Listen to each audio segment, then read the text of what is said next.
Alors ça, c'est un marteau qui servait à aviser le garde du bis en cas de défaillance du bis. Quand il n'y a plus d'eau, la roue s'arrête et le marteau ne tape plus.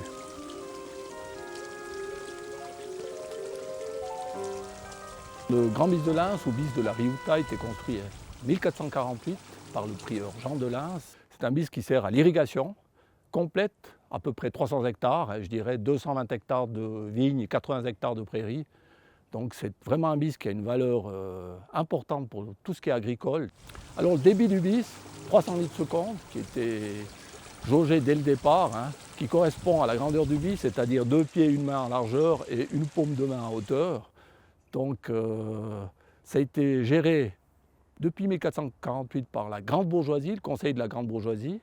Ensuite, ça a été géré lors de la création des communes par les 4 communes, Yconne, Lens, Chermignon et Montana. Et depuis 1980, ce bis a été repris par un consortage où nous avons 13 membres. Nous avons 673 ayants droit. L'eau est distribuée par les communes. Les consorts ne payent plus un droit d'eau, ou les non-consorts ne payent pas non plus. Donc c'est les communes qui distribuent l'eau à travers leurs différents secteurs, et, à travers leurs différentes prises. C'est ces montants-là, en définitive, qui nous font vivre, qui font vivre le Grand Bis de Lens. Le consortage vit grâce à la vente d'eau.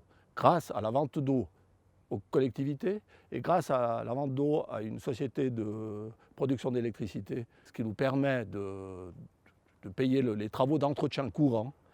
Mais quand il y a des grands travaux, bien sûr qu'on compte sur l'État du Valais, sur les communes, avec les améliorations structurelles qui nous permettent de faire des travaux importants dans les rochers qui coûtent quand même passablement d'argent. Et pour l'entretien, nous avons un garde du bis permanent qui promène sur le bis et qui, surtout en période d'orage, s'assure qu'il n'y ait pas des dangers, des branches, des choses comme ça, parce que nous traversons de plus en plus de zones construites, donc c'est très important que le bis reste dans son lit. Alors chez nous, les droits d'eau ne sont pas rattachés à la propriété, mais sont rattachés au propriétaire. C'est-à-dire, dans la définition exacte, un droit d'eau ne peut pas être vendu en dehors de son secteur d'utilisation.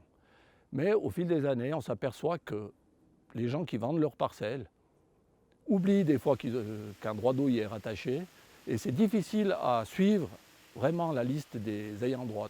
Les difficultés, c'est peut-être un petit peu le manque d'intérêt des consorts, parce que même quelqu'un qui n'est pas consort, au jour d'aujourd'hui, profite de l'eau de la même manière que le consort, dans un sens, une personne qui n'a pas de droit, s'il a un terrain en aval du bis, il pourra irriguer de la même manière que la personne qui possède des droits. Donc l'intérêt devient moindre.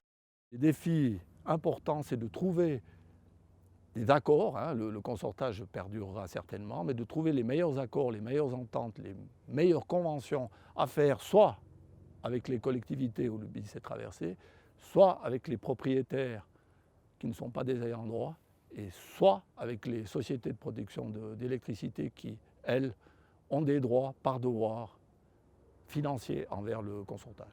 Parce que nous avons aussi, il ne faut pas l'oublier, quand même le secteur touristique qui nous donne un coup de main sur l'entretien de la rive du bis, qui est aussi importante.